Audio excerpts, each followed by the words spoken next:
This is the IELTS listening test. You will hear a number of different recordings and you will have to answer questions on what you hear. There will be time for you to read the instructions and questions and you will have a chance to check your work. All the recordings will be played once only. The test is in 4 parts. At the end of the test, you will be given 10 minutes to transfer your answers to the answer sheet. Now turn to part 1.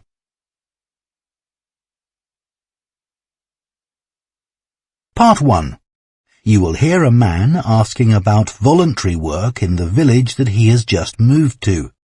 First, you have some time to look at questions 1 to 7.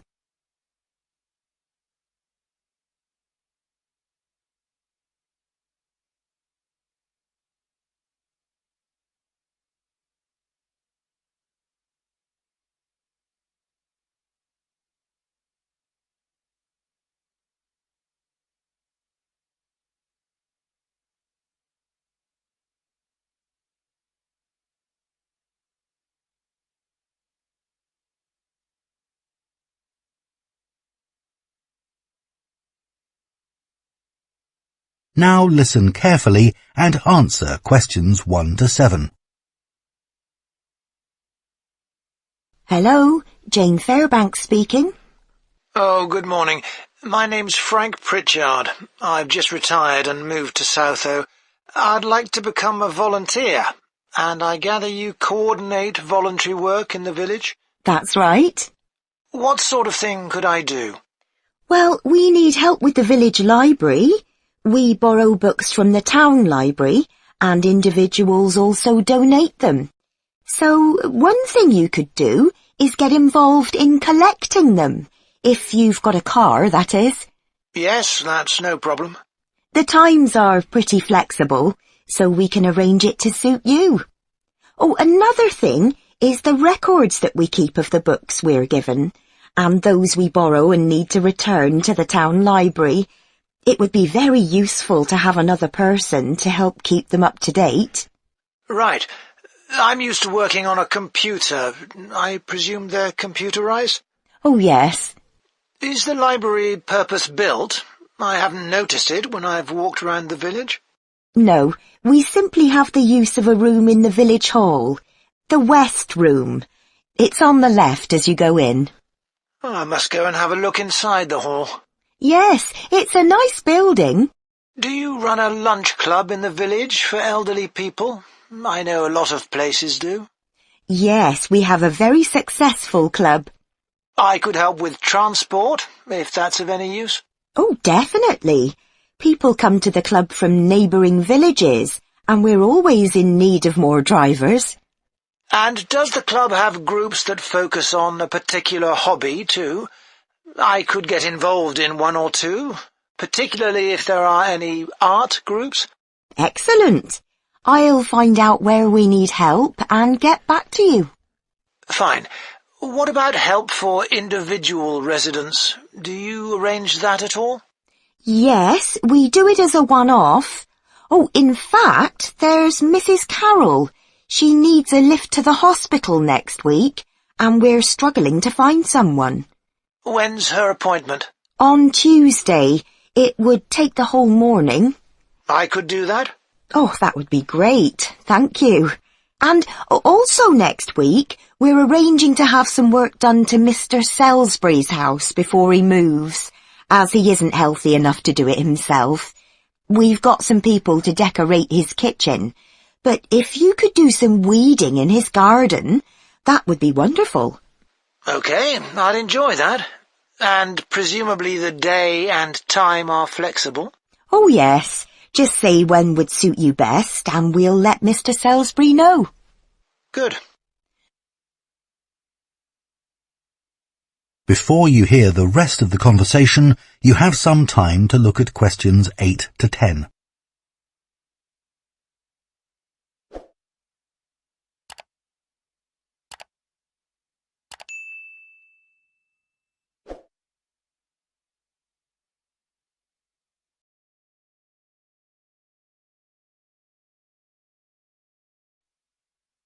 Now listen and answer questions 8 to 10.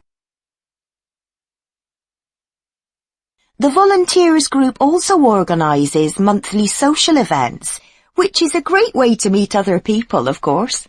Uh-huh. So next month, on the 19th of October, we're holding a quiz.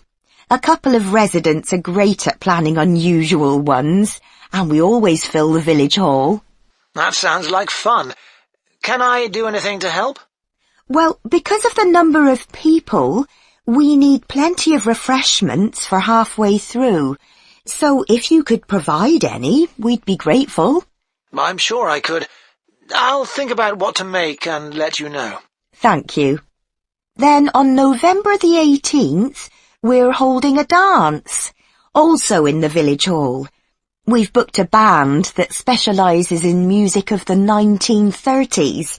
They've been before, and we've had a lot of requests to bring them back. I'm not really a dancer, but I'd like to do something to help. Well, we sell tickets in advance, and having an extra person to check them at the door as people arrive would be good. It can be quite a bottleneck if everyone arrives at once. OK, I'm happy with that. We're also arranging a New Year's Eve party. We're expecting that to be a really big event, so instead of the village hall, it'll be held in the Mountfort Hotel. The... Mountfort. M-O-U-N-T-F-O-R-T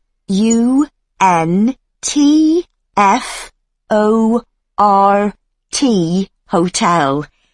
It isn't in Southoe itself, but it's only a couple of miles away. The hotel will be providing dinner, and we've booked a band. The one thing we haven't got yet is a poster. That isn't something you could do by any chance, is it? Well, actually, yes. Before I retired, I was a graphic designer, so that's right up my street. Oh, perfect. I'll give you the details, and then perhaps you could send me a draft? Of course. That is the end of part 1. You now have half a minute to check your answers to part 1.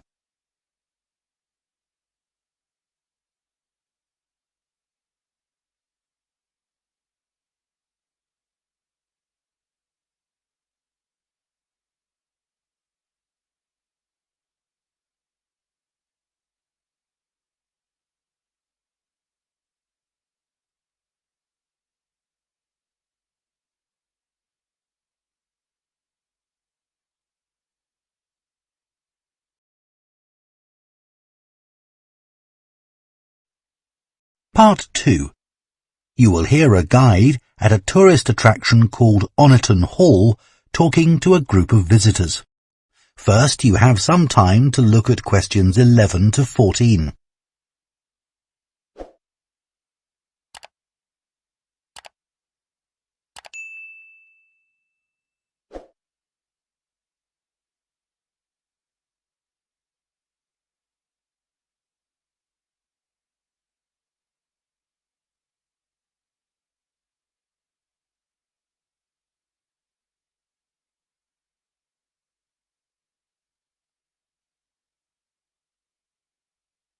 Now listen carefully and answer questions 11 to 14.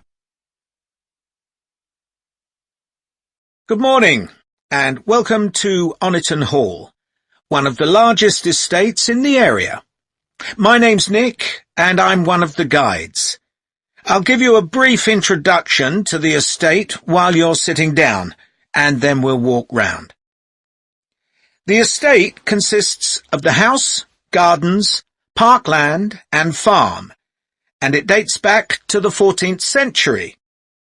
The original house was replaced in the late 17th century, and of course it has had a large number of owners.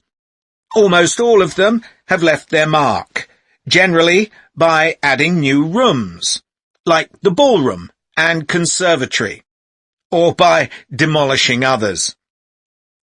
The farm looks much as it's always done, although the current owner has done a great deal of work to the flower beds.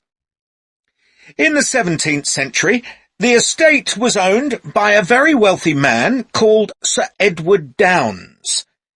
His intention was to escape from the world of politics after years as an active politician, and to build a new house worthy of his big collection of books, paintings and sculptures. He broke off contact with his former political allies and hosted meetings of creative and literary people, like painters and poets. Unusually for his time, he didn't care whether his guests were rich or poor, as long as they had talent. Big houses like Oniton had dozens of servants until the 1920s or 30s, and we've tried to show what their working lives were like.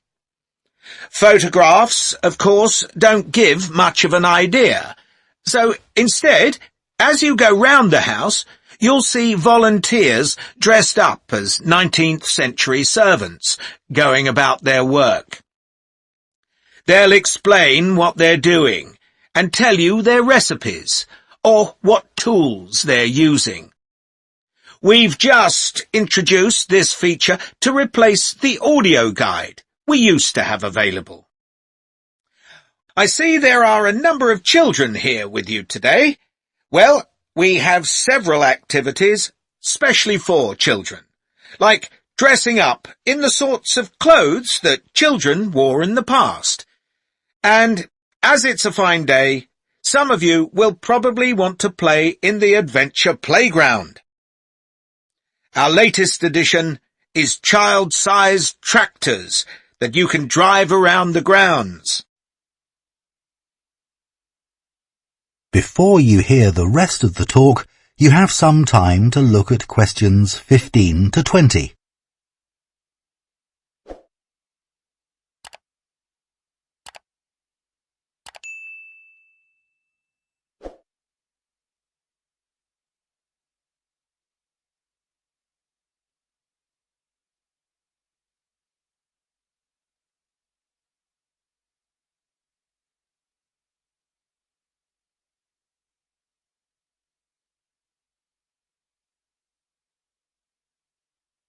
Now listen and answer questions 15 to 20. We'll also be going into the farm that's part of the estate, where there's plenty to do.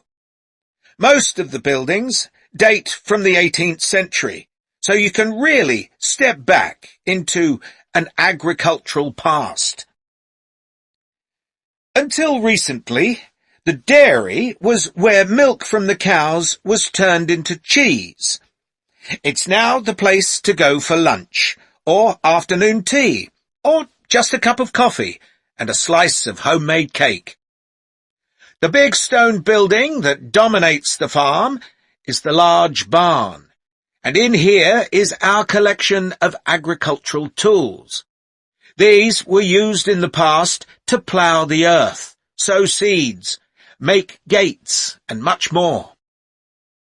There's a small barn, also made of stone, where you can groom the donkeys and horses to keep their coats clean.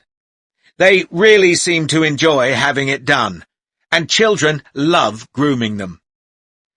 The horses no longer live in the stables, which instead is the place to go to buy gifts, books, our own jams and pickles, and clothes and blankets made of wool from our sheep. Outside the shed, which is the only brick building, you can climb into a horse-drawn carriage for a lovely, relaxing tour of the park and farm. The carriages are well over 100 years old. And finally, the parkland, which was laid out in the 18th century with a lake and trees that are now well established. You'll see types of cattle and sheep that are hardly ever found on farms these days. We're helping to preserve them, to stop their numbers falling further. OK, well, if you'd like to come with me, we will start. That is the end of part 2. You now have half a minute to check your answers to part 2.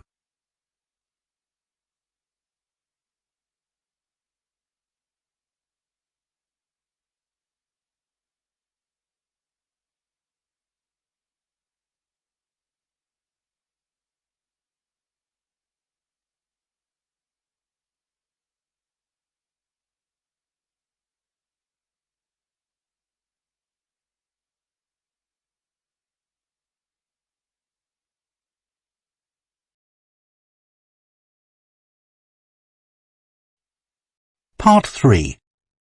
You will hear 2 theatre studies students discussing stage and screen performances of Shakespeare's play Romeo and Juliet. First, you have some time to look at questions 21 and 22.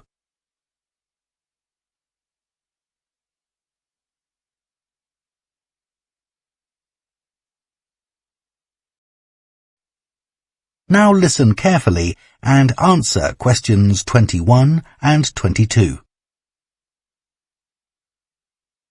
Did you make notes while you were watching the performances of Romeo and Juliet, Gemma? Yes, I did. I found it quite hard, though. I kept getting too involved in the play. Me too. I ended up not taking notes. I wrote down my impressions when I got home. Do you mind if I check a few things with you, in case I've missed anything? And I've also got some questions about our assignment. No, it's good to talk things through. I may have missed things too. Okay, great. So, first of all, I'm not sure how much information we should include in our reviews. Right. Well, I don't think we need to describe what happens, especially as Romeo and Juliet is one of Shakespeare's most well-known plays. Yeah, everyone knows the story. In an essay, we'd focus on the poetry and Shakespeare's use of imagery, etc., but that isn't really relevant in a review. We're supposed to focus on how effective this particular production is. We should say what made it a success or a failure. And part of that means talking about the emotional impact the performance had on us. I think that's important. Yes. And we should definitely mention how well the director handled important bits of the play, like when Romeo climbs onto Juliet's balcony. And the fight between Mercutio and Tybalt. Yes. It would also be interesting to mention the theatre space and how the director used it, but I don't think we'll have space in 800 words. No, okay. That all sounds quite straightforward. Before you hear the rest of the discussion, you have some time to look at questions 23 to 30.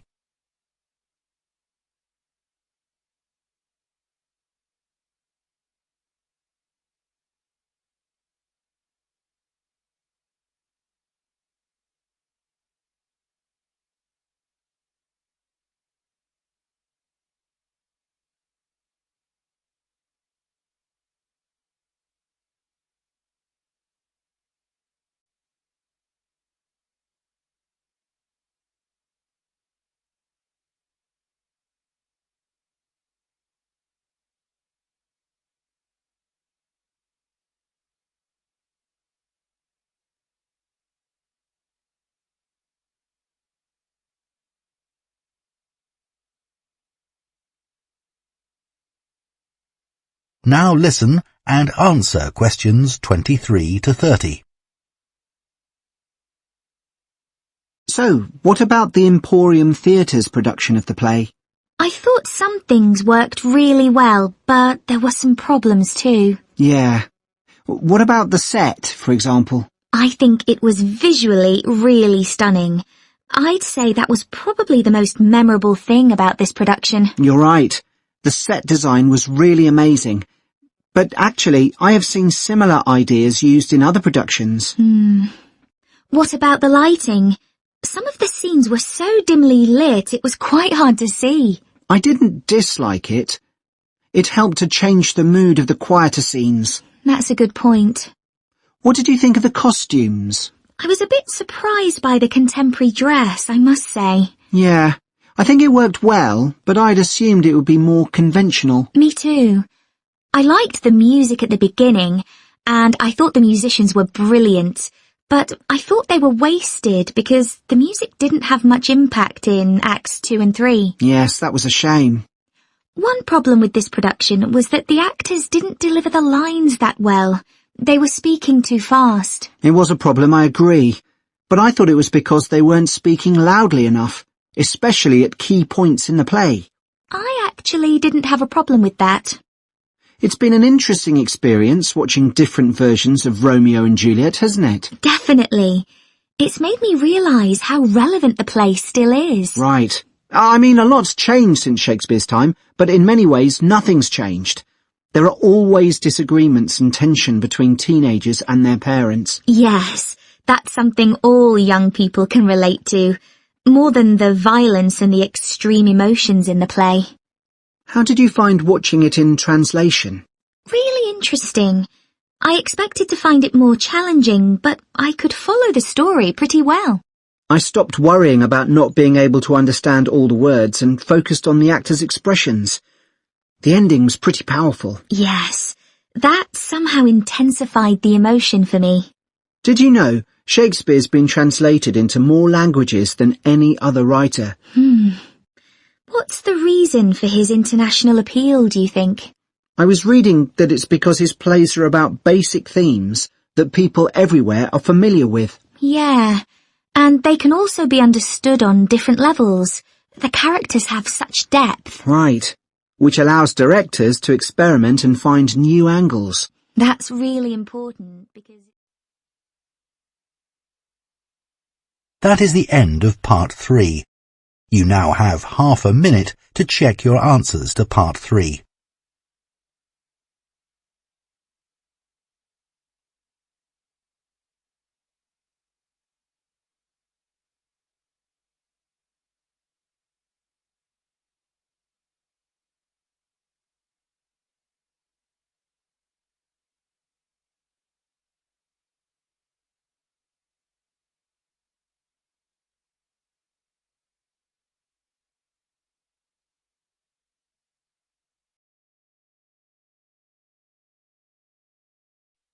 Part 4. You will hear a lecturer on a languages course talking about the impact of digital technology on Icelandic, the native language of Iceland. First, you have some time to look at questions 31 to 40.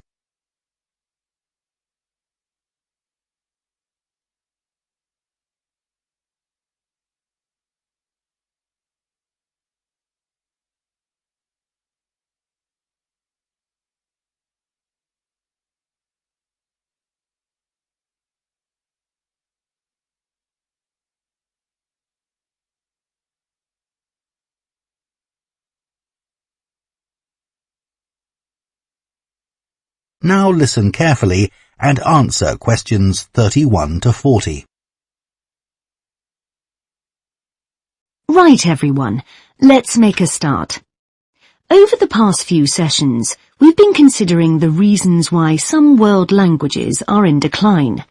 And today I'm going to introduce another factor that affects languages, and the speakers of those languages, and that's technology, and in particular, digital technology.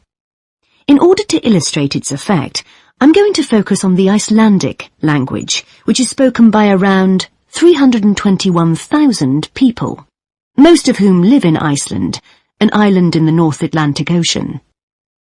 The problem for this language is not the number of speakers, even though this number is small, nor is it about losing words to other languages, such as English. In fact, the vocabulary of Icelandic is continually increasing, because when speakers need a new word for something, they tend to create one, rather than borrowing from another language. All this makes Icelandic quite a special language. It's changed very little in the past millennium, yet it can handle 21st century concepts related to the use of computers and digital technology. Take, for example, the word for web browser. This is vafri in Icelandic, which comes from the verb to wander. I can't think of a more appropriate term because that's exactly what you do mentally when you browse the internet. Then there's an Icelandic word for podcast, which is too hard to pronounce, and so on. Icelandic, then, is alive and growing, but And it's a big but. Young Icelanders spend a great deal of time in the digital world, and this world is predominantly English.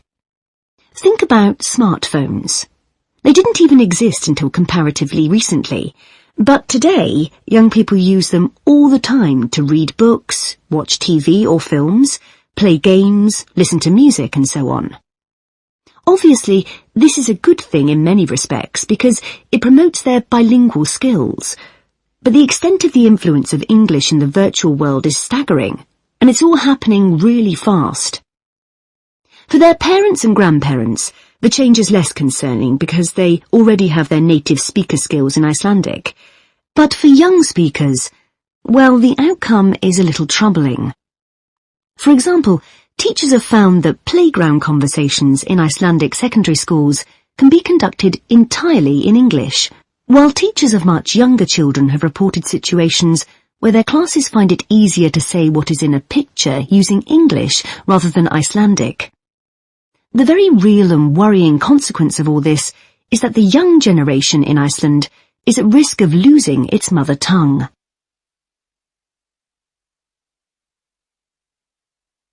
Of course, this is happening to other European languages too.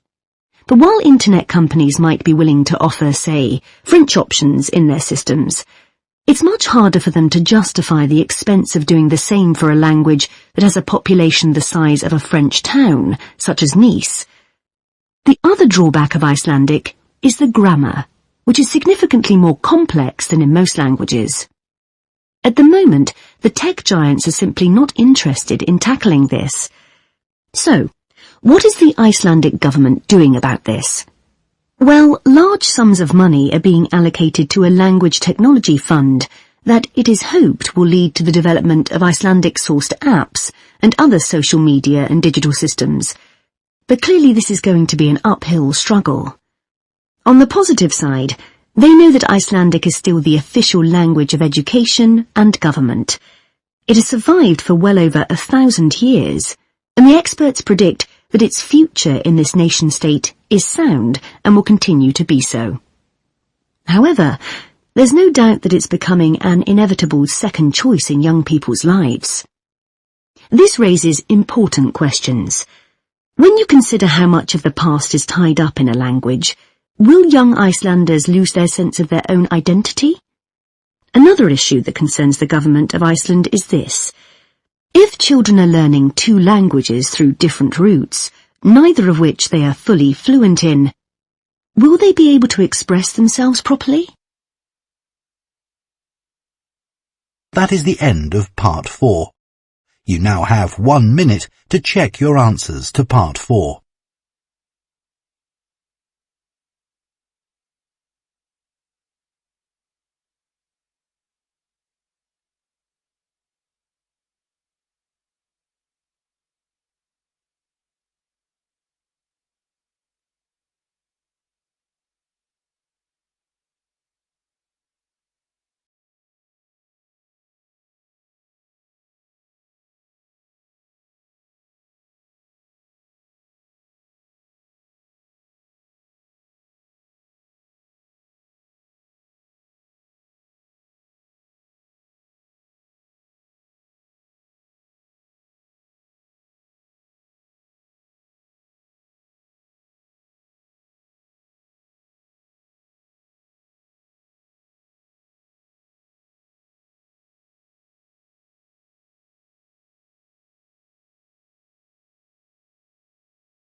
That is the end of the listening test. In the IELTS test, you would now have 10 minutes to transfer your answers to the answer sheet.